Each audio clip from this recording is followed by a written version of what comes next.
দর্শক, জীবনে ব্যর্থতা কিন্তু একটা পার্ট, আপনার জীবনের একটা অংশ।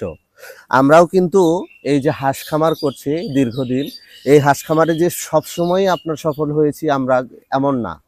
অনেক সময় আমরা ব্যর্থ হয়েছি, বিভিন্ন সময় হাঁসের রোগ হয়েছে, হাঁসের সমস্যা হয়েছে, সামাজিকভাবে প্রতিবন্ধকতার সৃষ্টি হয়েছি।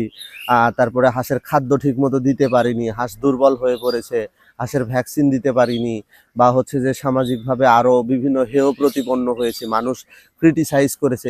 এই সব কিছুর পরে এসে আমরা কিন্তু সফল হয়েছি। পৃথিবীতে সফলতা জিনিসটা কিন্তু ব্যর্থতা শব্দের পরে আসে সফলতা। সুতরাং যারা মনে করছেন ঘরে বসে যে আমি হচ্ছে যে লাখ টাকা ইনভেস্ট করব, তার মানে আমি একদম প্রথমেই সফল হয়ে যাব, এই জিনিসটা কিন্তু আপনার ধারণা ভুল।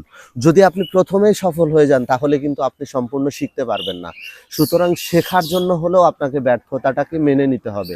তবে হ্যাঁ, ব্যর্থতাটা আপনার যাতে জীবনে পর্যবসিত না হয়, আপনার জীবনটাকে আঁকড়ে না ধরে, ব্যর্থতার জায়গা থেকে আপনাকে উঠে এসে সফল হতে হবে। সেই জায়গা যদি আপনি নিশ্চিত করতে পারেন তাহলে কিন্তু আপনি আসলেই সফল, এবং আপনি আপনার জীবনটাকে গুছাই নিতে পারবেন। ধন্যবাদ সকলকে। আসসালামু আলাইকুম।